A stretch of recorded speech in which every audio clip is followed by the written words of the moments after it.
Hi everyone, welcome to my YouTube channel physics Saathi. मैं आपका साथी वंडर विजय और आज मैं लेकर के आया हूं 12th का फिजिक्स फर्स्ट चैप्टर, जिसका डिस्कशन हम लोग अभी इस वीडियो में करेंगे।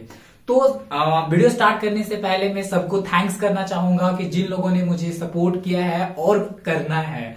तो खैर, जितने भी अभी 12th और 10th में बोर्ड के लोग तैयारी कर रहे हो उन लोगों के लिए मैं सबसे पहले प्रायोरिटी दे रहा हूं। बट ऐसा नहीं है कि मैं 9th और 11th क्लास के लोगों के लिए नहीं लाऊंगा, उन लोगों के लिए भी फिजिक्स का सारे जो है वो वीडियोस लाऊंगा। पर उसके लिए थोड़ा सा वेट करना है एंड मैं कोशिश कर रहा हूं कि जल्दी से जल्दी आप लोगों के लिए कोई वीडियो लाऊं।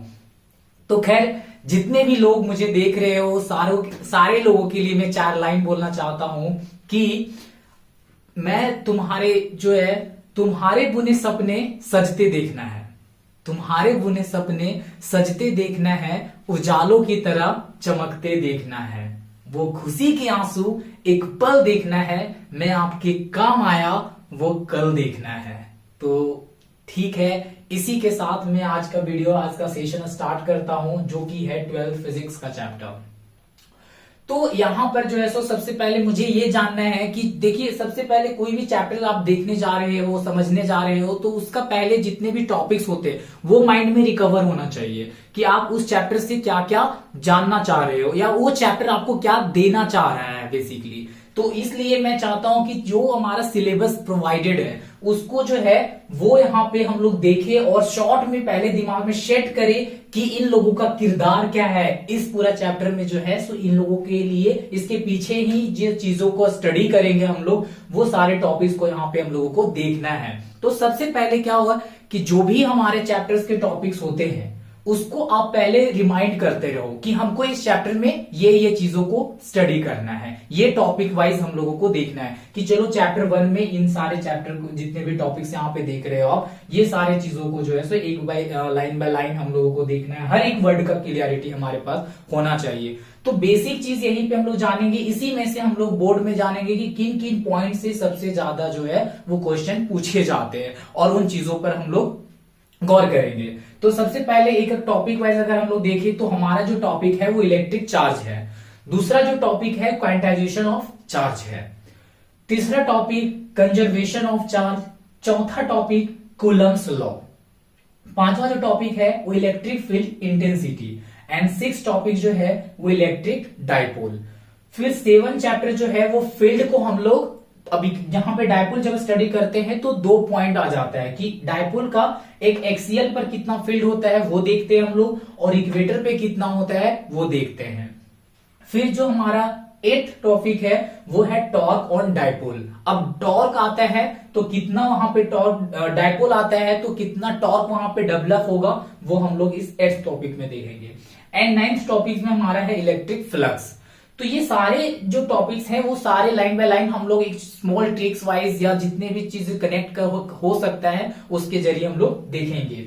फिर 10th हमारा जो टॉपिक है वो गॉस लॉ है, जो कि सबसे ज्यादा इंपॉर्टेंट यहाँ पे आने वाला है। और 11th टॉपिक जो है सो एप्लीकेशन ऑफ गॉस लॉ, जिसमें हमको 4 चीजें पढ़ने को दिया गया है। वो क्या है? For infinitely charge long wire के लिए गॉस लॉ कैसे लगा करके चीजों को देखना है। फिर uniformly charge plane, uniformly charge sphere, uniformly spherical shape. तो जितने भी 12th में स्टूडेंट्स हो वो सबको ये चैप्टर्स लगभग जो है सो पढ़ने को देखने को मिला है। लेकिन इसमें से क्या हो जाता है कि बहुत सारे टॉपिक्स या जो है वो पॉइंट जो होते हैं वो हमारे कवर्स नहीं हो पाते हैं। तो क्या चीज है जिसपे हमें ज्यादा फोकस करनी है बोर्ड के हिसाब से, तो वो चीज हम बता देते हैं। सबसे पहला मैं बोलना चाहूंगा कि इसमें जो वीवीआई टॉपिक्स है, जो हम लोगों को यहाँ पे बोर्ड अभी इतने क्लोज है और उस चीज को ध्यान में रखते हुए जो देखना है वो हमारा जो है वो है जो न्यूमेरिकल पर्पस के लिए भी होगा और डेरिवेशन पर्पस पे भी होगा। तो वो आप लोगों को पता होगा कि यहां से स्टार्ट होता है। 7 इलेक्ट्रिक फील्ड जो एक्सियल और इक्वेटर पे हम लोग देखेंगे। फिर टॉर्क ऑन डाइपोल पे, गॉस लॉ अपने आप में तो एक लॉ है, प्रूफ कभी कभी पूछता है, अदरवाइज जो है सो इसका एप्लीकेशन हम लोग ज्यादा वीवीआई कराते हैं, क्योंकि ये सारे जो टॉपिक्स हैं इन लोगों का आना तय होता है, आगे पीछे हर ईयर कभी रिपीट कर देना ये बहुत ही ज्यादा होता है। तो इसमें से मोस्ट वीवीआई पॉइंट जो होता है वो ये है हमारा। एंड यहाँ पे जो है सो इस एप्लीकेशन में से कोई एक आ जाना। तो इस चैप्टर का जो स्ट्रेंथ होता है, जो मार्क्स है, अल्टीमेटली अगर हम बात करें तो 4 to 5 मार्क्स में ये चैप्टर जो है सो वेरी करता है। इलेक्ट्रोस्टैटिक टोटल मिलाकर के 8-9 जाता है, तो इस चैप्टर को 4 to 5 मार्क्स में हम लोग रखते हैं। तो उसमें से क्या होता है कि कभी कभी जो है सो बड़ा टॉपिक को सबसे ऊपर रखा जाता है, एंड एज एवरेज ये एवरेज मार्क्स है, इसको लेकर के भी देखना नहीं है। हम लोगों को ये देखना है कि बड़ा जो मार्क्स का क्वेश्चन वो कहां से आता है, क्योंकि आप एग्जाम में जाते हो तो सबसे पहले दिमाग में सेट होता है कि जो बड़ा मार्क्स का क्वेश्चन है वो हमसे बन जाएगा ना, तो वो चीज यहीं से आते हैं। ये सारे टॉपिक्स अगर हम लोग कवर करते हैं, चीजों को समझते हैं, तो क्यों नहीं सारे हो जाएंगे। और छोटे छोटे टॉपिक्स तो वो देखते रहना आप लोगों को। तो सबसे पहले पढ़ने का जो तरीका है वो आप यही बनाओ कि कोई भी चैप्टर्स पढ़ने जा रहे हो तो उसको उस चैप्टर्स में कितने टॉपिक्स को हम लोगों को देखना है, मेजर टॉपिक क्या है, जिस चीज को लेकर के टीचर एक हेडिंग लिखाते हैं, और उसके बाद उसी चीजों को लेकर के जो है हमारा एग्जाम जो होता है वो क्या करता है, उस क्वेश्चन को ट्विस्ट कर करके पूछता रहता है। तो इसमें से मैं थोड़ा थोड़ा डिस्कशन कर देता हूं, क्योंकि मैं आज जो है सो इस चैप्टर को जो है वो देखने वाला था टॉपिक वाइज कि कौन कौन सा टॉपिक यहाँ पे आ रहा है। अब यहाँ पे क्या होता है कि बहुत सारे स्टूडेंट को जो है वो डाउट्स है, तो वो जितने भी स्टूडेंट्स हो हम उन लोगों से यही रिक्वेस्ट करेंगे कि इन टॉपिक्स में से जो भी टॉपिक आप लोगों को लगता है कि ये टॉपिक सर आप ना एक डेरिवेशन वाइज या इस टॉपिक को पार्टिकुलरली आप समझाओ, तो प्लीज वो जाओ और कमेंट्स में जो है वो उस चीजों को लिखो, मैं जरूर उस चीज पर एक वीडियो लेकर के आऊंगा। तो अभी मेरा जो मोटो है वो ये है कि जितने भी 12th के चैप्टर्स हैं उनमें से कौन कौन से टॉपिक्स हैं मेजर, एंड उसमें जो है तो कौन कौन से चीजेस भी आई हैं और कहां से ज्यादा सेक्शन से क्वेश्चंस आते हैं, तो वो हम लोग, मेरा ये पर्पस है इस चैनल के जरिए आप लोगों तक पहुंचाने का। तो खैर ऐसा नहीं है, जितने भी चीजेस आप लिखो, लाइक करो, सब्सक्राइब करो एंड कमेंट्स में अपना दुख दर्द बांटो। अब आते हैं हम लोग इलेक्ट्रिक चार्ज में। तो मेरा जो टॉपिक है इलेक्ट्रिक चार्ज, वो क्या चीज को रिप्रेजेंट करता है, तो भाई कहानी तो यहीं से स्टार्ट होता है ना कि अगर एक घर बनता है तो घर के लिए क्या हो जाता है, ईटा, ब्रिक्स, कि हमारा सबसे पहला जो छोटा से छोटा इकाई जो फंडामेंटल चीज है वो वहां पे ब्रिक होता है। उसी चीजों से आप इतना इंटीरियर लाते हो, डिजाइन करते हो, उसके अंदर फिर इफेक्ट्स डालते हो एस्पेरेंट पर्पज के लिए, तो जितनी भी चीज है वो बाद में आते हैं। तो सबसे पहला यहाँ पे यही चीज है कि अगर हम लोग इलेक्ट्रोस्टैटिक का स्टडी करने जा रहे हैं तो चार्ज जानना चाहिए। तो चार्ज सबको पता है क्या होता है। चार्ज की एक ऐसा फंडामेंटल पार्टिकल है कि जो इस सारे टॉपिक्स को जो है वो रिलीज कर रखे हैं, ये सारे जो है सो बनाया है। अब हम बात करते हैं कि चार्ज, जैसे इसके अंदर बहुत सारे टॉपिक्स आता है, छोटा छोटा आता है, कभी प्रॉपर्टीज ऑफ चार्ज, तो ये सब आप लोग देखोगे, लेकिन मेरा काम है यहाँ पर कि आप लोग टॉपिक को जो है सो कम में ज्यादा चीजों को हम कोशिश कर रहे हैं कि आप लोगों को समझाएं। तो जैसे कि इलेक्ट्रिक चार्ज था, तो इलेक्ट्रिक चार्ज में हम लोग इसमें मेन क्या चीज देखते हैं कि अगर कोई चार्ज है तो उसका प्रॉपर्टीज क्या क्या हो सकता है। तो चार्ज का प्रॉपर्टीज यही हो सकता है कि अगर एक चार्ज यहाँ पे है तो और एक दूसरा चार्ज है, तो फिर हम लोग उसका नेचर देखना स्टार्ट करते हैं कि क्या कौन सा पॉजिटिव चार्ज है, कौन सा नेगेटिव चार्ज है। अगर चार्ज को देखा जाए तो दो पार्ट्स में डिवाइड किए हुए हैं, positive charge and negative charge. तो आप लोगों को पता है कि पॉजिटिव पॉजिटिव में रिपल्सन होगा और जो है सो नेगेटिव नेगेटिव में रिपल्सन होगा, लेकिन अगर हम लोग अदर अनलाइक चार्ज को देखें तो उन लोगों में अट्रैक्शन हो जाएगा। तो ये यहाँ पे है, ये सब सारे टॉपिक्स जो है सो रैंडम चीज वाला हो गया। अब यहाँ पे क्वांटाइजेशन ऑफ चार्ज है, तो ये इंपॉर्टेंट है, ये हम इसको इंपॉर्टेंट में भी डाल रहे हैं, क्योंकि यहाँ से एक ये कनेक्ट होता है किसी चीजों से। हम लोग बहुत सारे जब करंट इलेक्ट्रिसिटी पढ़ते हैं तो वहां पे करंट निकालते समय चार्ज निकालने का जरूरत आता है या डेरिवेशन आता है, तो इसको भी हम लोग जो है वो वीवीआई पॉइंट में रख लेंगे।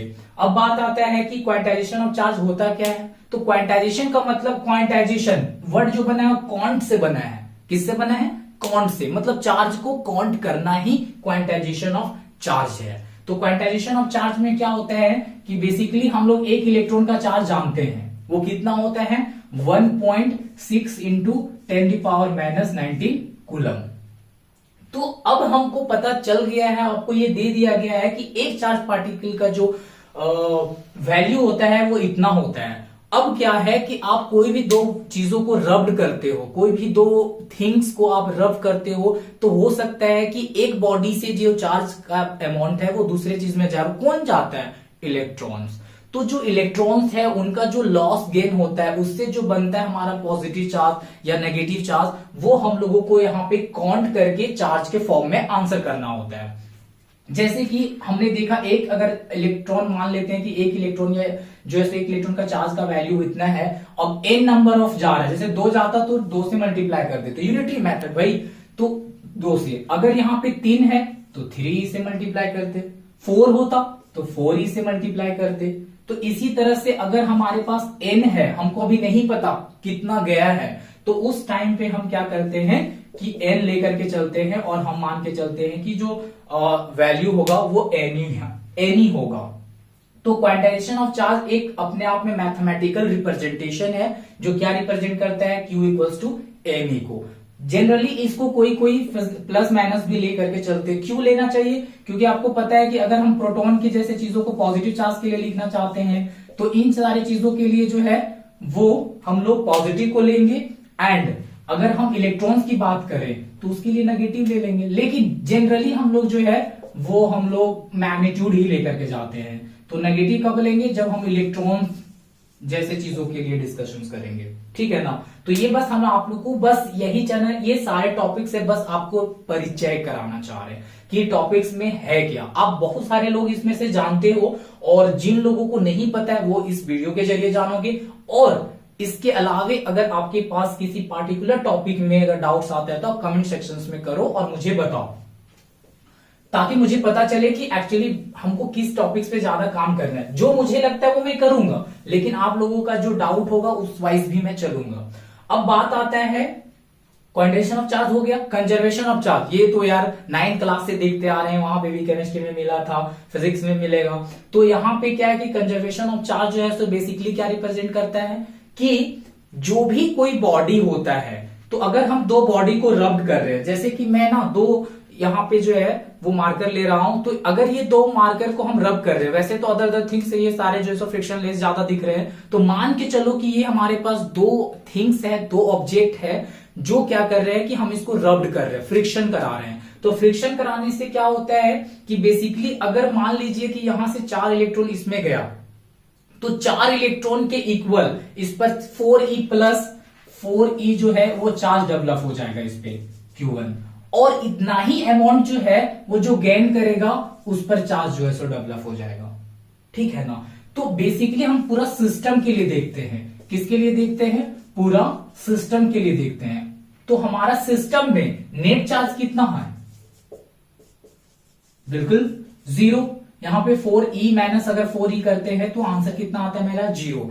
तो हमने क्या देखा कि जब हम इसको रब नहीं किए थे तो ये आइसोलेट था, न्यूट्रल था, ये भी न्यूट्रल था, 0 है 0 था। लेकिन जब हम रब किए और उसके बाद भी हम लोग जो है सो रब करने के बाद भी टोटल जो चार्ज हम लोग देख रहे हैं नेट चार्ज वो भी 0 आ रहा है। तो इस तरह से हम लोग यहाँ पे कंजर्व कर रहे हैं चार्ज। लेकिन यहाँ पे बहुत चीजों को ध्यान रखना होता है। अगर हायर लेवल में हम लोग जाते हैं तो फिर देखते हैं कि उसमें कहीं से कोई जो है सो बाहर से कोई चार्ज पार्टिकल तो नहीं आ गया, तो इतना हाई लेवल नहीं सोचना है हम लोगों को। अभी बेसिकली 12th का जो टॉपिक्स है, 12th का जो डर है उसको भगाना है, 12th लेवल का जो क्वेश्चंस होता है उसको हम लोगों को करना है, ठीक है।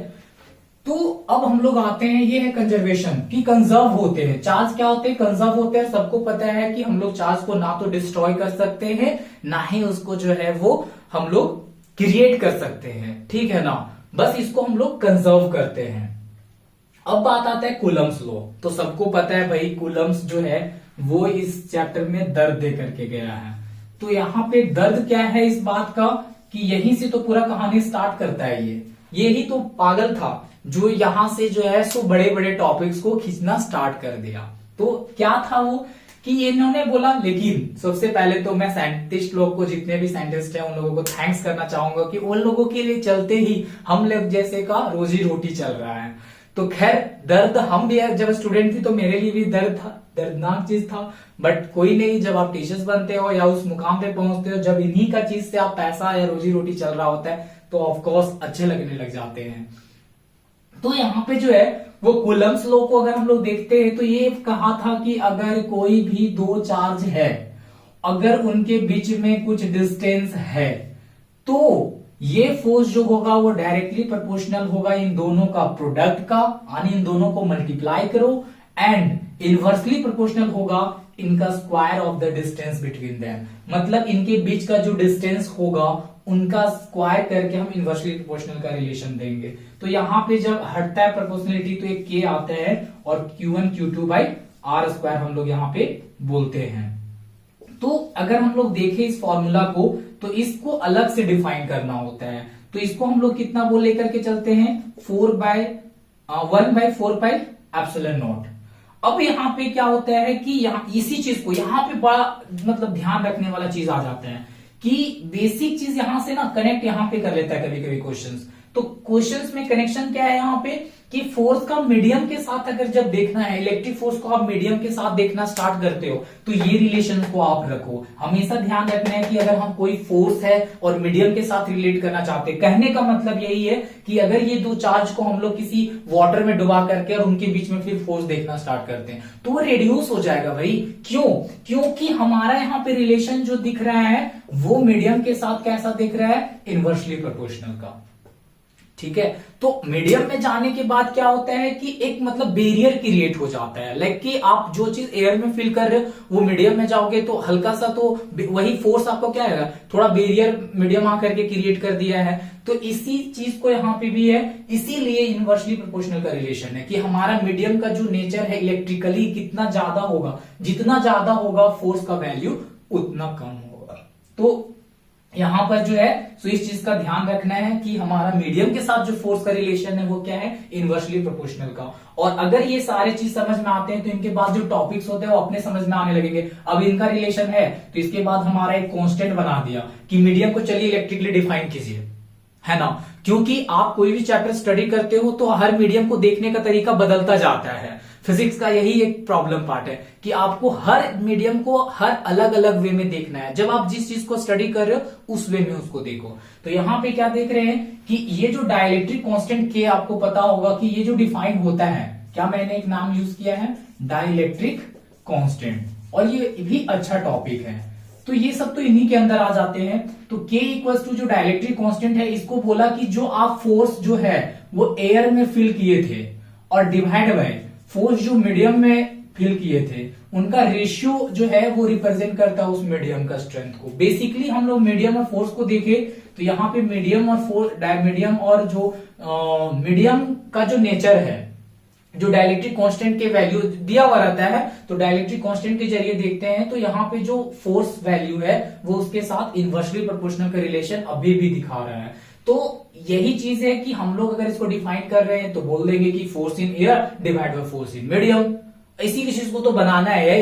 डेफिनेशन बनाने का मतलब होता है कि आप पहले मैथमेटिकल चीज को समझ लो और उसको अपने वर्ड्स में कन्वर्ट करने की कोशिश करो। ऐसा कहीं बोर्ड में लिख के नहीं दिया है कि आपको पूरे एनसीईआरटी में जो दिया गया है उसी लाइन में मुझे चाहिए, नहीं, आप कोशिश करो अच्छे लाइन में ही लाने का। और अगर कभी कभी होता है कि आप किसी चीज को नहीं पकड़ पा रहे हो तो अपने शब्दों में उसको कन्वर्ट कर लो, कोई दिक्कत नहीं यार, तब भी वहां पे मार्क्स आपको जो है बचने को तो मिल जाता है ना।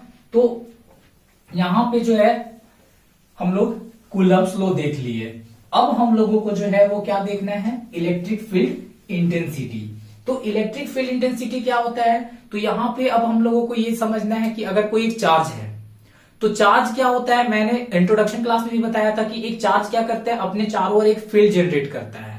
तो वो फील्ड जो जनरेट करता है उसी इंटेंसिटी को देखना ही क्या कहते हैं हम लोग, इलेक्ट्रिक फील्ड इंटेंसिटी। मतलब कि अगर यहाँ पे कोई चार्ज है Q तो अपने सराउंडिंग में क्या करता है, एक फील्ड जनरेट करता है। क्या जनरेट करता है, फील्ड जनरेट करता है, डेवलप करता है। जैसे हमने बताया मास भी डेवलप किया, अर्थ जो हमारा है यही मास एक ऐसा फील्ड डेवलप करके रखे हुए कि ग्रेविटेशनली इतना अट्रैक्ट कर रहा है कि हम लोगों को जो है सो इससे बाहर जाने दे ही नहीं रहा है। इसके लिए हम लोगों को बहुत ही ज्यादा वेलोसिटी का जरूरत पड़ेगा। खैर वो तो सारे 11th का टॉपिक है। तो मैं बस ये बताना चाहता हूं कि यहाँ पे अगर ये चार्ज पार्टिकल है और इसके साथ जो इसके चारों ओर जो फील्ड जनरेट होते हैं उसको ही को हम लोग बोलते हैं इलेक्ट्रिक फील्ड, क्योंकि इलेक्ट्रिक चीज से हम लोग डेवलप कर रहे हैं। तो ये फील्ड का इंटेंसिटी देखने के लिए हम लोग क्या करते हैं, एक बाहर से जो है वो टेस्ट जो है वो मास लाते हैं, सॉरी टेस्ट चार्ज लाते हैं। कौन सा चार्ज, टेस्ट चार्ज। तो टेस्ट चार्ज का काम क्या होगा, ये फील्ड को आकर के टेस्ट करेगा। तो यहां पे क्या करता है कि एक छोटा सा हम लोग जो है वो देखते हैं कि एक चार्ज है टेस्ट चार्ज जो यहाँ पे इस फील्ड में आएगा और फील करेगा कि भाई हम अट्रैक्ट हो रहे हैं या रिपेल हो रहे हैं। तो अट्रैक्शन और रिपल्शन जो हमारा, हम लोग जैसे कि बात करते हैं अर्थ की और हम अपना की, तो हम लोगों का क्या है कि हम लोग जितने भी मतलब यहाँ पे लिव कर रहे हैं अर्थ पर, जो जितने भी रह रहे हैं वो सारे क्या है, टेस्ट मास है। क्यों? क्योंकि सारे लोगों को टेस्ट करना है यहाँ पे कि आप कितना जो है सो खींचे आ रहे हो। उसी तरह से अर्थ, और अर्थ क्या है, एक सोर्स मास है, वो सोर्स डेवलप किया है और हम लोग उसको टेस्ट कर रहे हैं, मतलब उस चीज को फील कर रहे हैं कि हाँ हम यहाँ पे एक बाइंडिंग फॉर्म में है। उसी तरह से यहाँ पर जो है वो एक हमारा सोर्स चार्ज होता है, इसका नाम क्या हो जाएगा, सोर्स चार्ज, और इसका नाम हो जाएगा टेस्ट चार्ज। ये आकर के इस सोर्स चार्ज के फील्ड को एक्सपीरियंस करेगा। तो इस तरह से हमारा यहाँ पे जो है वो कुछ इंटेंसिटी डेवलप होगा। तो उस इंटेंसिटी को कैसे देखेंगे, तो कूलम्स लॉ से हम पहले यहाँ पे फोर्स पता कर लेंगे इनको बीच, जहां पे भी अगर ये टेस्ट चार्ज रहेगा उस हेल्प से हम लोग क्या पता कर लेंगे, पहले एक फोर्स पता कर लेंगे और उस फोर्स को हम पर यूनिट ये चार्ज देखेंगे कि ये पर यूनिट चार्ज जो है सो कितना फील कर रहा है। तो वहां पे इसके वजह से जो फील्ड डेवलप हुआ है उसका इंटेंसिटी पता चल जाएगा, स्ट्रेंथ पता चल जाएगा, तो उसी को हम लोग बोलते हैं इलेक्ट्रिक फील्ड इंटेंसिटी। तो यहां पर जो है वो हम लोगों को बस देखना है कि एक चार्ज जो है सो अपना बेसिकली चारों ओर कितना इंटेंसिटी डेवलप करता है। तो मैं टॉपिक तो पूरा सीरियसली नहीं ले रहा हूं, बट हाँ मैं कोशिश कर रहा हूं कि ये जो टर्म्स है पहले टर्म्स को समझ लेते हैं, उसके बाद जैसे भी कमेंट होगा उसके अकॉर्डिंग मैं काम करूंगा। फिर जो है सो इलेक्ट्रिक फील्ड, नहीं सॉरी, ये तो इलेक्ट्रिक डायपोल है। डायपोल कैसे क्रिएट होता है, डायपोल, तो डायपोल का फंडा ये है कि दो इक्वल एंड ऑपोजिट चार्ज, अगर एक प्लस चार्ज है तो इसी स्ट्रेंथ का, इसी चार्ज का हम लोगों को जो है सो माइनस लेना है, और यहां ध्यान रहे कि इनके बीच में एक फिनाइट डिस्टेंस रखना है। इनके बीच में क्या रखना है, एक फिनाइट डिस्टेंस, मतलब अगर सेंटर से हम लोग इसको देखें तो जितना डिस्टेंस आप इधर रखोगे उतना डिस्टेंस इसका इधर भी रखना है। तो इनका टोटल डिस्टेंस कितना आ जाता है यहां से 2a, ये 2a मेरा टोटल डिस्टेंस हो गया। और किसी एक चार्ज को आप लो, किसी एक चार्ज को लो, तो इस चार्ज से आप अगर इसको मल्टीप्लाई करते हो तो हमको यहां पे डायपोल मोमेंट मिल जाता है। ठीक है, तो यहां पर जो है इलेक्ट्रिक डायपोल क्या होता है, इलेक्ट्रिक डायपोल, डायपोल जो होता है एक सिस्टम को रिप्रेजेंट करता है। डायपोल क्या रिप्रेजेंट करता है, एक सिस्टम को रिप्रेजेंट करता है। कितना को, system of two charge, system of two charge जो हमारा है प्लस और माइनस, और separated by some finite distance. तो ये एक सिस्टम हो गया, लेकिन ये डायपोल जब फील्ड में आ रहा है तो एक मोमेंट क्रिएट करने की कोशिश करेगा, तो इसलिए इसका नाम आ गया कि कितना क्रिएट करेगा, किसके साथ, तो उसका, सॉरी यहाँ पे दिक्कत हो रहा होगा आप लोगों को, तो मैं एक ही चीज को यहाँ पे कर देता हूं कि ये जो मैंने बोला है कि ये सिस्टम आने के बाद एक मोमेंट क्रिएट होता है, तो उसी को हम लोग बोलते हैं, जिसका यहाँ पे मैंने तो लिख रखा है डायपोल मोमेंट। तो ये हमारा हो गया डिफरेंस कि हम अगर सिर्फ पूछा रहे कि डिफाइन द इलेक्ट्रिक डायपोल, तो आप बोलोगे it is a system of two equal charge, ठीक है, separated by finite distance, and charges जो होंगे आर ऑफ अपोजिट नेचर, मतलब इन लोगों का नेचर अपोजिट होना चाहिए, प्लस प्लस नहीं होना चाहिए, ना माइनस माइनस होना चाहिए, बस आपको ये ध्यान रखना है यहाँ पर। फिर जो है वो हम लोगों को देखना है यहाँ पे field at axial and equator. ठीक है, तो यहाँ पे जो है वो फील्ड को हम लोग एक्सियल और इक्वेटर की अगर हम लोग बात करते हैं, तो यहाँ पे देख लो, यहाँ पे कि एक डायपोल अभी मैंने यहाँ पे बना लिया कि माइनस है और यहाँ पे एक प्लस चार्ज है, तो इसका दो चीज हो जाता है, एक तो यहाँ पे इसका एक्सिस डेवलप होगा इस तरह से, और एक इसको हम लोग सेंटर जो माने थे वहां से एक आ जाएगा लाइन। तो बस सिंपल ये है कि इसको हम लोग एक्सिस कंसीडर कर रहे हैं तो एक्सियल बोलेंगे, और इस पे इक्वेट कर रहा है परपेंडिकुलरली तो इसको हम लोग इक्वेटर बोलेंगे। ठीक है, तो यहाँ पे एक्सियल पे कितना इलेक्ट्रिक फील्ड इंटेंसिटी होता है वो देखना होता है कि अब ये डायपोल, अब देखो दो दो चार्ज मिल करके यहाँ पे क्या कर रहा होगा, इंटेंसिटी बना रहा होगा। तो यहाँ पे बेसिकली ये दोनों चार्ज की वजह से जो इलेक्ट्रिक फील्ड इंटेंसिटी एक्सियल पे आता है वो हम लोगों को देखना है। कितना आता है भाई, 2p/r³। अगर हम इस सेंटर से यहां तक का डिस्टेंस कितना ले लेते हैं, r ले लेते हैं, तो ये जो हमारा इलेक्ट्रिक फील्ड का इंटेंसिटी होता है वो कितना आता है, 2p/r³। लेकिन यही चीज अगर इक्वेटर पे कहीं पे लेते हैं r डिस्टेंस पर, तो यहाँ पे जो इलेक्ट्रिक फील्ड आता है इक्वेटर पे वो कितना आता है, इसका आधा होता है। आधा मतलब 2 हटा दो तो P/RQ। सॉरी यहाँ पे मैंने कुछ छोड़ रखा था, वो क्या था, के तो रहेगा ही ना, वो तो एक कांस्टेंट है, वो तो आएगा ही आएगा। तो 2kp/RQ बोलेंगे और यहाँ पे सिर्फ kp/RQ। ठीक है, तो आप यहां पर जो है सो यही ध्यान रखना है कि एक्सीएल वाला एक क्वेश्चंस कर लेना है, डेरिवेशंस कर लो, क्वेश्चंस करना है, एंड इक्वेटर जो है तो इन दोनों एक रिलेशन यहां पे डेवलप हो रहा है भाई, कि हमने देखा एक्सीएल का जो इलेक्ट्रिक फील्ड इंटेंसिटी है वो डायपोल वाला का 2 टाइम्स दिख रहा है, क्योंकि अगर 2 यहां पे हटा दे तो kp/RQ इसका बन जा रहा है, तो EQ भी हम लोग बोल सकते हैं। ये रिलेशन जो है, ये क्वेश्चन जो है सो बोर्ड में काफी टाइम्स आ चुका है। ठीक है, तो यहाँ पे जो है सो इन चीजों को यहाँ पे फील्ड इंटेंसिटी को डायपोल के साथ देखना है। फिर हमारा आता है टॉर्क। क्या आता है, टॉर्क। तो टॉर्क किसके लिए पढ़ना है ये भी ध्यान रखना है ना। टॉपिक आप बेसिक ये ध्यान रखो कि टॉपिक आपके मन में चलना चाहिए। टॉर्क है तो किस पे भाई, डायपोल पे। किस पे, डायपोल पे। तो टॉर्क ऑन डायपोल मतलब अब इसमें और भी हेडिंग जोड़ेंगे कि place in the uniform electric field. तो अगर हम लोग कोई भी डायपोल है और उसको यूनिफॉर्म इलेक्ट्रिक फील्ड में हम लोग रख देते हैं, जैसे कि यहां पे हम लोग देख रहे हैं, तो इसके बीच में हम क्या करते हैं, एक एंगल के साथ इसको रखते हैं और यहां पे जो है सो हम लोग ले लेते हैं डायग्राम का, तो हालत खराब है भाई। तो एक चीज हमेशा ध्यान रखना कि जब भी आप लोग जो हो एग्जाम में बैठे हो तो खास करके डायग्राम को अच्छे से बनाने की कोशिश करना, ठीक है ना। तो यहां पर जो है सो हम यूनिफॉर्म इलेक्ट्रिक फील्ड दिखा रहे हैं। कैसे पता चल रहा है कि एक यूनिफॉर्म इलेक्ट्रिक फील्ड है, इक्वी एंड जो है सो पैरेलल है। इक्वी एंड पैरेलल डिस्टेंस के जो फील्ड लाइंस होते हैं उसी को हम लोग यूनिफॉर्म बोलते हैं। तो यहाँ पे देखने से ही लग रहा है। तो इसके बीच में हम लोग एक एंगल पे क्या करते हैं कि एक डायपोल को रखते हैं। तो यहाँ पे क्या होता है कि यहाँ एक पॉजिटिव चार्ज है, यहाँ पे मान लो नेगेटिव चार्ज रखते हैं डायपोल में, वैसे ही सिस्टम बनता है। तो यहाँ पे पॉजिटिव चार्ज पे जो फोर्स लगेगा वो इलेक्ट्रिक फील्ड के डायरेक्शन में लगेगा F1, जो कि QE होगा। और यहाँ पे नेगेटिव में जो लगेगा वो किधर लगेगा, नेगेटिव की तरफ लगेगा, इसका ऑपोजिट लगेगा।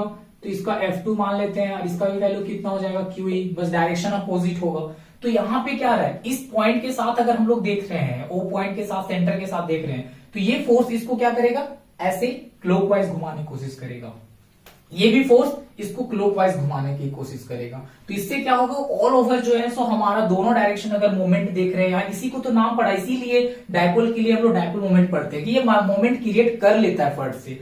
तो ये मोमेंट क्रिएट कर लेगा और मोमेंट ऑफ फोर्स जो होता है वो क्या रिप्रेजेंट करता है, टॉर्क को रिप्रेजेंट करता है। मोमेंट ऑफ फोर्स क्या रिप्रेजेंट करता है, टॉर्क को रिप्रेजेंट करता है कि ये दोनों फोर्स एक मोमेंट क्रिएट कर दे रहा है, एक रोटेशन क्रिएट कर दे रहा है। तो इसको हम लोग टॉर्क के साथ देखते हैं, जो कि फॉर्मूला कितना था भाई यहाँ पे, तो torque is a vector quantity. तो डायपोल मोमेंट और इलेक्ट्रिक फील्ड के हेल्प से जो बनेगा वो हमारा होगा tau vector equals to P vector cross E vector.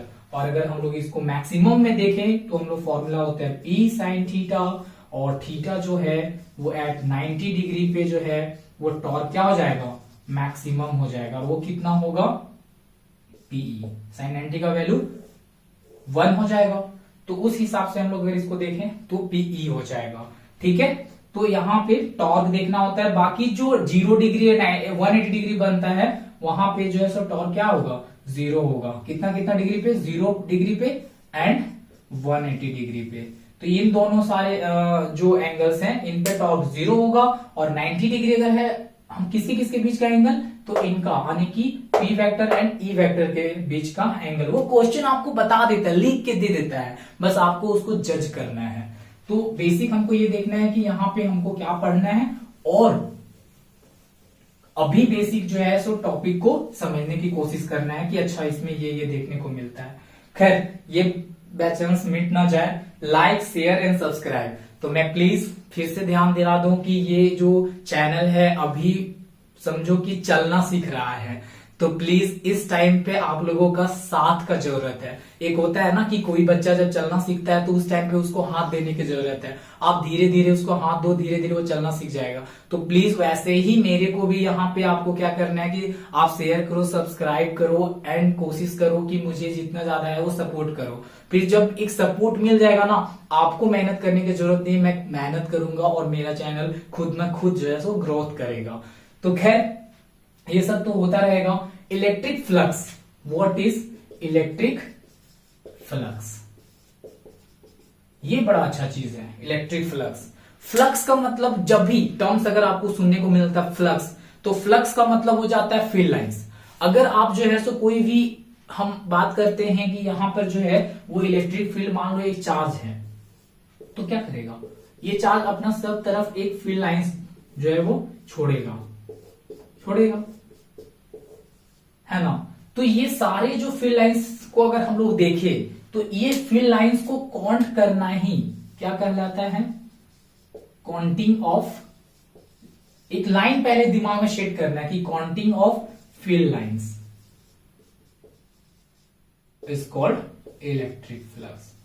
हाँ, ये जरूरी है कि कुछ चीजें कंडीशन होते हैं, पर पहले हमें टॉपिक तो समझ में आ जाए, क्योंकि हम जब पढ़ने जा रहे हैं या अपना नोट्स खोलने जा रहे हैं तो फट से समझ में आए कि हाँ भाई यहां पर जो है सो ये चीज यहाँ ये रिप्रेजेंट करता है, ये क्लिक करना चाहिए दिमाग में, फट से क्लिक करना चाहिए। तो वही चीज है कि अगर कोई चार्ज है और उस चार्ज की वजह से अब चार्ज है नहीं तो फ्लक्स तो होगा नहीं, तो पहले हम लोगों को देखना होता है कि चार्ज के बारे में, जहां पे हम लोग देख रहे हैं वहां पे चार्ज है कि नहीं। ऐसा ना हो कि हम जो है सो एक ऐसा बॉडी का बात करें कि अंदर अगर मान लो यहाँ पे 0 चार्ज है और हम फील्ड लाइंस आप लोगों से या फ्लक्स, इलेक्ट्रिक फ्लक्स का डाटा पूछे जा रहे हैं, तो आप चार्ज जब 0 है तो बोल दो सीधा फ्लक्स भी क्या हो जाएगा, 0 होगा। तो ऑब्वियस है कि अगर ये बात आ रहा है काउंटिंग ऑफ फील्ड लाइंस का, तो कहीं ना कहीं जो है वो ये फील्ड लाइंस को रिप्रेजेंट करेगा। फील्ड लाइंस कहां से बनेंगे, चार्ज से बनेंगे। चार्ज के चारों ओर तरफ एक फील्ड इंटेंसिटी जो हमने बताया था, वैसी को हम लोग एक फील्ड लाइंस के जरिए ज्योमेट्री काउंट करते हैं।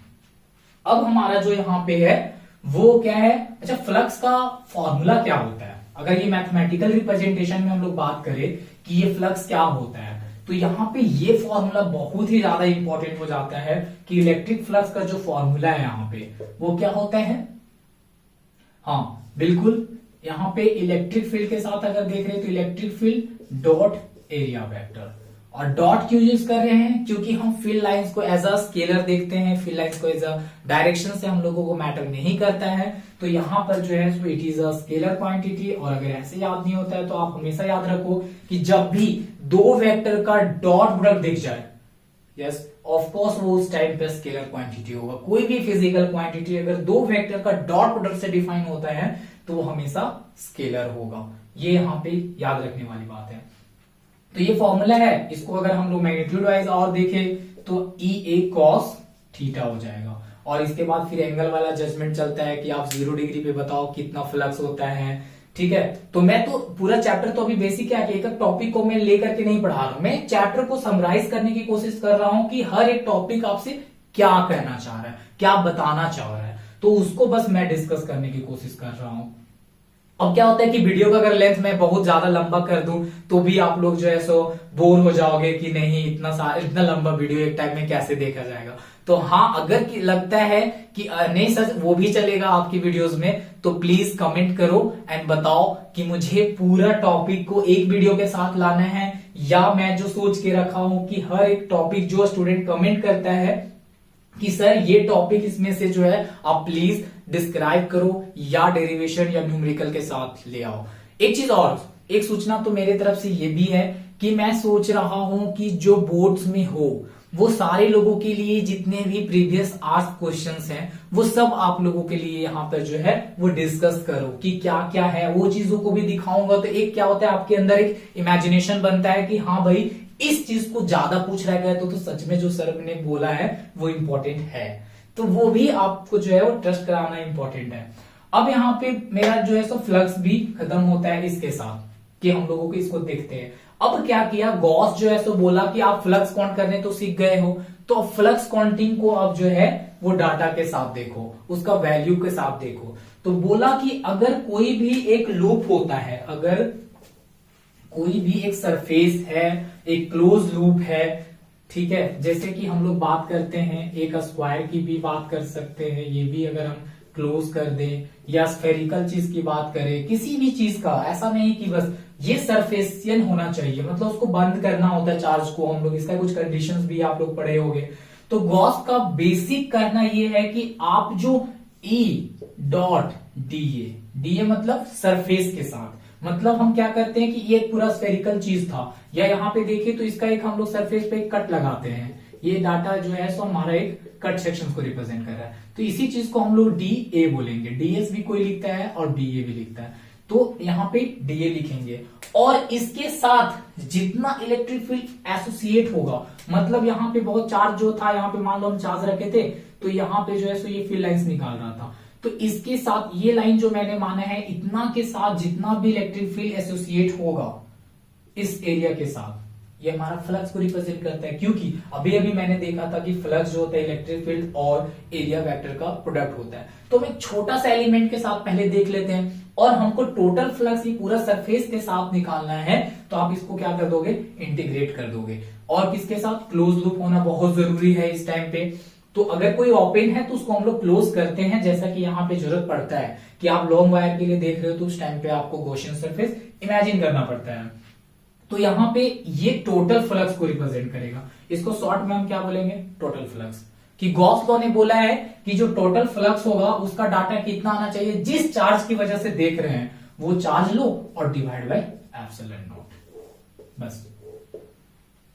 ठीक है, अगर किसी को यहाँ पे वीडियोस में जो है सो आपको लगता है आप वीडियो को स्लो करके देखो, वीडियो को जो है सो पॉज करके चीजों को फिर रिवर्स करके देखो, तो जो भी है वो आप यहाँ पे देखो और समझो कि यहाँ पे जो सर बता रहे हैं वो चीजों को कैसे हमको कनेक्ट करना है।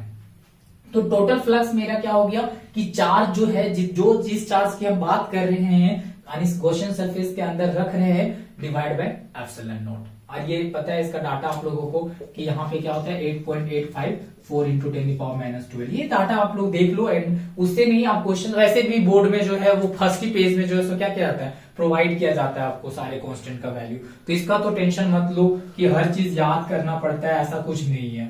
ठीक है, तो ये गॉस जो है वो थ्योरम या गॉस लॉ का ये मोटो था कि टोटल फ्लक्स जो होता है वो हमेशा जिस चार्ज की वजह से हम लोग फ्लक्स देख रहे हैं, फ्लक्स मतलब फील्ड लाइंस का काउंटिंग, तो फील्ड लाइंस का काउंटिंग हम जिस चार्ज की वजह से देख रहे हैं उसको डिवाइड अगर हम लोग करते हैं एप्सिलॉन नॉट से, तो ये टोटल फ्लक्स जो होता है वो हमारा रिप्रेजेंट करेगा क्यू बाय एप्सिलॉन नॉट। ये पूरा बन करके हमारा क्या आ जाएगा, गॉस लॉ, और ये हमारा हो जाएगा इंपॉर्टेंट, क्योंकि इसी लॉ के बेसिस पर ये 4 एप्लीकेशंस हम लोगों को डिस्कस करना होता है। अब आते हैं हम लोग फॉर इन्फिनिटली, जैसे कि कैसे एप्लीकेशंस को देखना है, तो इन्फिनिटली चार्ज, इसको तो पहले वही एज अ डेरिवेशंस पहले दिमाग में सेट कर लो, बहुत ही इंपॉर्टेंट है ये सेक्शन। तो यहाँ पे अगर हम लोग बात करते हैं सिंपल, बस मैं यहाँ पे दिखाना चाहता हूं कि कैसे जो है वो याद रखना है। तो यहां पर जो है वो for infinitely charge long wire है, तो मान लो कि एक लॉन्ग वायर है भाई, बहुत लंबा जा रहा है, तो इतना तो हम लोग ड्रॉ नहीं कर सकते हैं, तो हम लोग उसको डॉट डॉट लाइन से रिप्रेजेंट करते हैं और इसको चार्ज कर देते हैं। क्या कर देते हैं, चार्ज कर देते हैं। तो यहां पे क्या होता है कि चार्ज करने के बाद ये वायर को हम लोग गॉसियन लॉ या गॉसियन सरफेस ड्रॉ करते हैं इसके चारों ओर।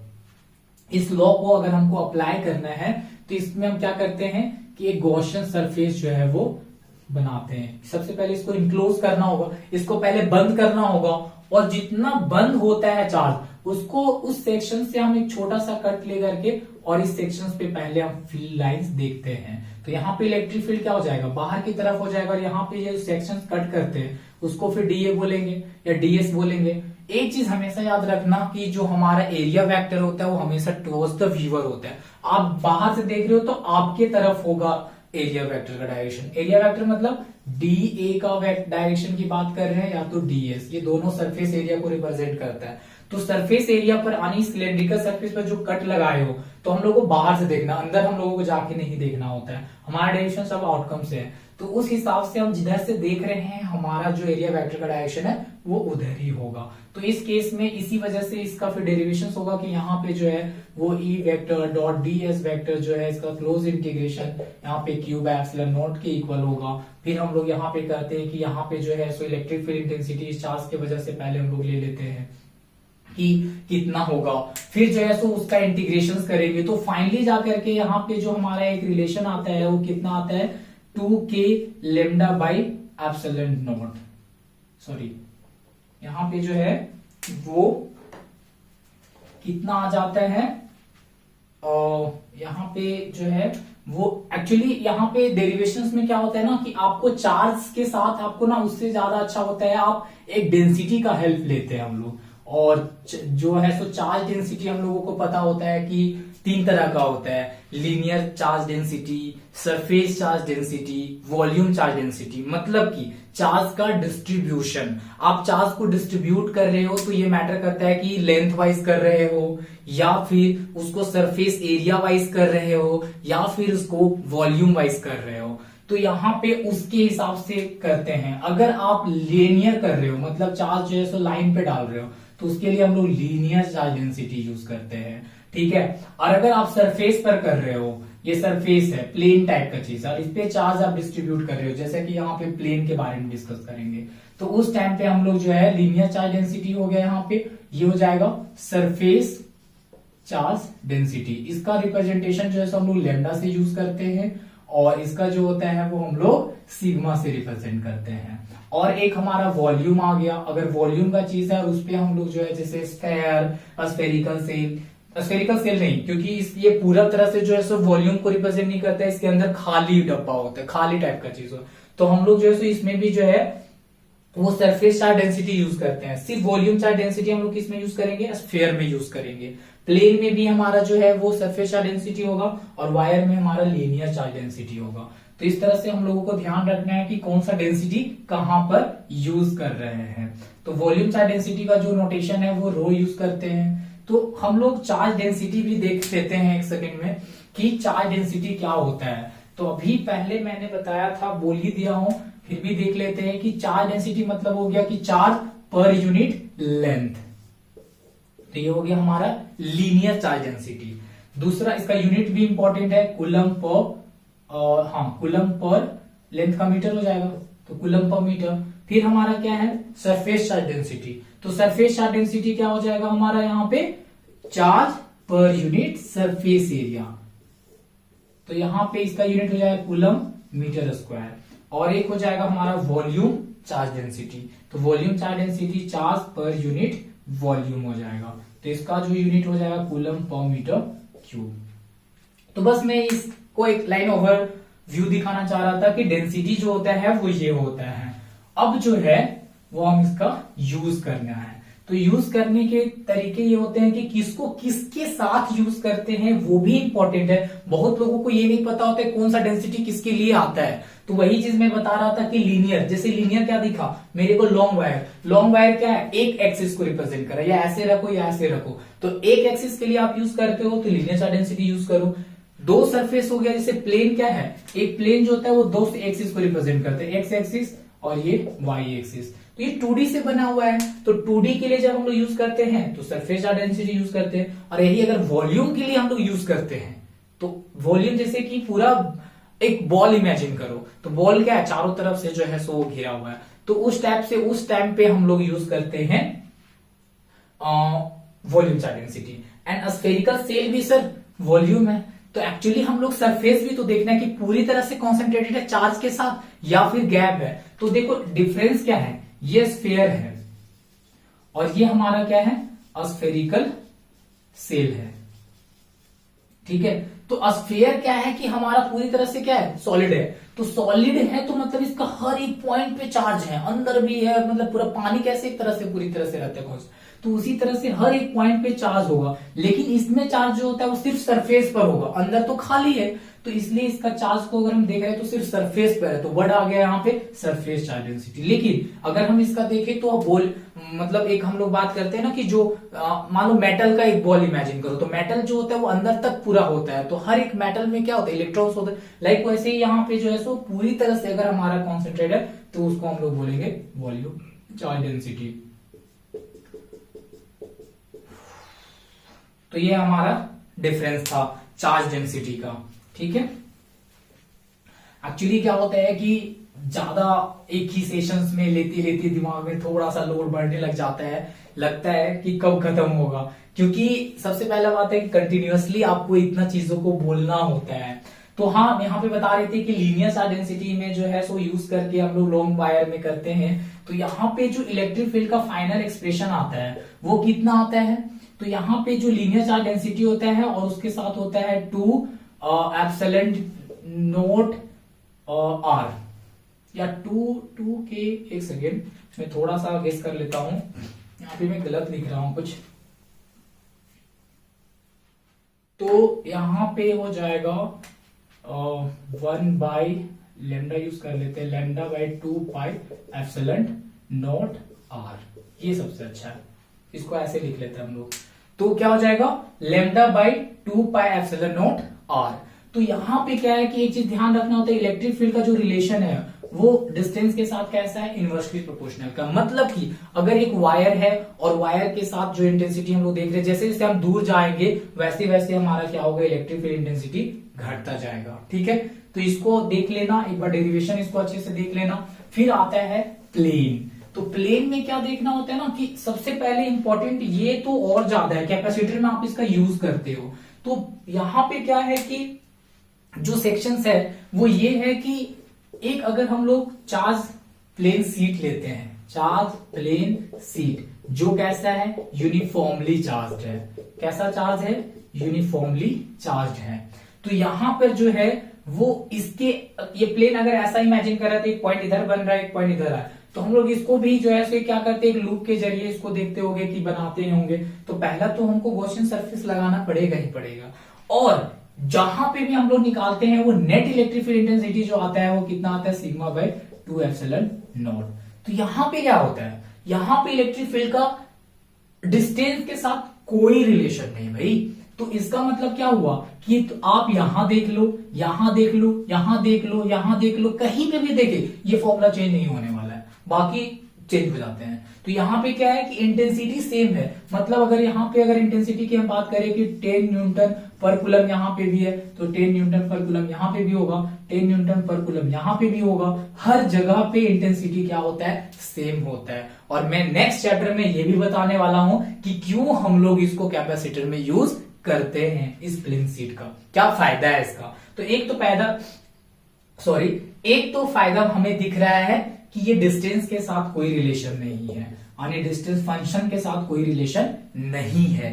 तो इसलिए सबसे पहले यहां ध्यान रखना कि इस तरह से चीजों के लिए हम लोग यूनिफॉर्म वर्ड यूज कर सकते हैं। क्या वर्ड यूज कर सकते हैं, यूनिफॉर्म। मतलब इस चार्ज डेंसिटी जो देख रहे हैं सरफेस, यानी कि प्लेन सीट जो देख रहे हैं, इसके इधर जो फील्ड लाइन जितने होंगे हर एक पॉइंट पे इंटेंसिटी तो सेम होगा, तो फील्ड लाइन जो होगा कैसा होगा, यूनिफॉर्म होगा। इसके इस तरफ भी क्या होंगे, यूनिफॉर्म होंगे। बस ध्यान क्या रखना है कि इसके साथ इस तरफ का जो इंटेंसिटी का डायरेक्शन होगा वो इस तरफ होगा, और इस प्लेन सीट के साथ इधर जो होगा वो इस तरफ रहेगा। क्यों, पॉजिटिव चार्ज की वजह से फील्ड लाइंस क्या होते हैं, आउटसाइड निकलते हैं। ठीक है, फिर यूनिफॉर्मली चार्ज स्फीयर है, तो यूनिफॉर्मली चार्ज स्फीयर के लिए हम लोग टोटली अगर जब हम लोग उसको बंद कर देते हैं, देखो यहाँ पे एक स्मॉल सा ट्रिक दिया जा सकता है, और वो ये है कि यूनिफॉर्मली चार्ज स्फीयर देख रहे हैं, तो ये एक स्फीयर है और ये स्फीयर है, तो यहाँ पे क्या है कि आप मान लो कि पहले आउटसाइड देखो, मान लो कि हम गॉसियन सरफेस से इसको पूरा ढक दिए हैं, तो ये पूरा चार्ज बन करके कितना आ जाएगा, क्यू। जब आप किसी गॉसियन सरफेस से पूरा ढक देते हो तो वो टोटल चार्ज काउंट होगा। तो टोटल चार्ज को हम लोग क्या करते हैं कि डिवाइड बाय जो इलेक्ट्रिक फील्ड का एक पॉइंट चार्ज की वजह से जो होता है ना फॉर्मूला, सिंपल सा वही रख दो, के क्यू बाय आर स्क्वायर। तो यहाँ पे क्या हो जाएगा, के क्यू बाय यहाँ का डिस्टेंस अगर मान लीजिए आप आर ले रखे हो तो के क्यू बाय आर स्क्वायर हो जाएगा। ठीक है, तो यहां पर जो है वो बेसिक हम लोग आर के साथ देखते हैं कि आउटसाइड है या इनसाइड है। अब इसी चीज को हम लोग इनसाइड देखते हैं। ये किसके लिए हमने बोला, आउटसाइड के लिए। इनसाइड के लिए क्या हो जाएगा, तो इनसाइड के लिए हम लोग अगर बात करते हैं कि यहाँ पे करें तो इसी चीज को ट्रिक बना लो। सबसे पहले सरफेस तक आ लो, यहां तक लेंगे सर, इसका रेडियस पहले तो हमको डिफाइन करना रहता था, तो आर आप इसको यूज कर लो पहले कि ये कैपिटल आर हो जाएगा सरफेस पर।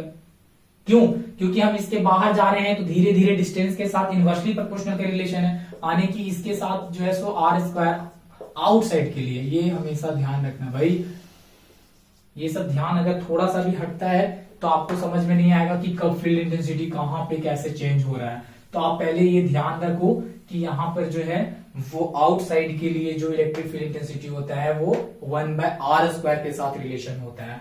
ठीक है, अगर हम लोग इसी को इन साइड के लिए देखते हैं तो प्रोपोर्शनल हो जाता है। कैसे उसको बनाते हैं पहले इसको ध्यान रखना है। तो यहां पर क्या है कि आप पहले आउटसाइड के लिए देखिए तो KQ/r² हो गया। अब हम इन साइड देखने जा रहे हैं तो हमारा स्मॉल डिस्टेंस तो इधर यूज करेंगे।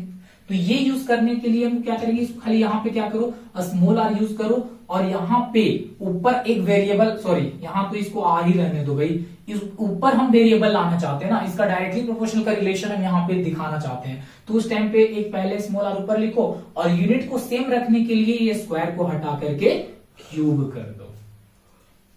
ठीक है, ताकि यूनिट में कोई डिफरेंस ना, एक आर ऊपर दिए नीचे भी दिए हुए हैं, बट डिफरेंस क्या है कि ये कैपिटल आर देना होता है। डेरिवेशन है आपका, यहाँ पे डेरिवेशन सब कुछ बताता है, बस हमको यहाँ पे बताना है कि कैसे आपको यहाँ पे याद रखना है। तो याद रखने का तरीका क्या है, E=KQ/R³ इंटू आर। तो ये हो गया हमारा स्फेयर के साथ रिलेशन, इनसाइड और आउटसाइड। लास्ट मेरा सेक्शन बचता है स्फेरिकल सेल। तो स्फेरिकल सेल में क्या डिफरेंस था, सरफेस चार्ज डेंसिटी के साथ उसको हम लोग देख रहे थे। तो सरफेस चार्ज डेंसिटी तो बेसिकली हम लोग टोटल चार्ज ही देखते हैं, लेकिन डेंसिटी अगर आपसे पूछा जाए तो सरफेस चार्ज डेंसिटी। जैसे कि मैं क्या बोलना चाह रहा हूं कि अगर एक स्फेरिकल सेल है मतलब अंदर से खाली है, अंदर से खाली होने का मतलब हुआ इलेक्ट्रिक फील्ड अंदर क्या रहा होगा, 0। तो इन साइड क्या होता है, स्फेरिकल सेल के अंदर कोई चार्ज होता ही नहीं है। अगर मैं यहाँ पे गॉसियन सरफेस बनाऊंगा तो कोई चार्ज आएगा ही नहीं, चार्ज नहीं तो फील्ड इंटेंसिटी नहीं, मैंने बताया था फर्स्ट में, कोई फ्लक्स नहीं। तो यहां पर जो है इलेक्ट्रिक फील्ड यहाँ पे क्या होता है, 0 होता है। तो इन साइड तो पहला कंफर्म हो गया कि स्फेरिकल सेल के लिए, स्फेरिकल सेल, तो स्फेरिकल सेल के इन साइड जो है वो हमारा इलेक्ट्रिक फील्ड इंटेंसिटी क्या हो जाएगा, 0 हो जाएगा। ठीक है, और आउटसाइड की अगर हम लोग बात करें, आउटसाइड, तो आउटसाइड जो डिस्टेंस हम लोग लेंगे वही पॉइंट चार्ज। आउटसाइड के बाद ये क्या, एक पॉइंट चार्ज की तरह ट्रीट होने लगेगा। तो पॉइंट चार्ज की वजह से जो इलेक्ट्रिक फील्ड इंटेंसिटी का फॉर्मूला होता है वही याद कर लेंगे, KQ/R², अभी जो मैंने अभी देखा था। तो यहाँ पे भी सेम हो जाएगा।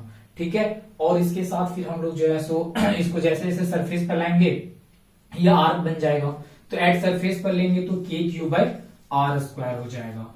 तो बेसिक चीज यहाँ पे ये हुआ कि इसका रिलेशन जो है सो कैसे कैसे होता है, ये डेरिवेशन सेक्शंस है।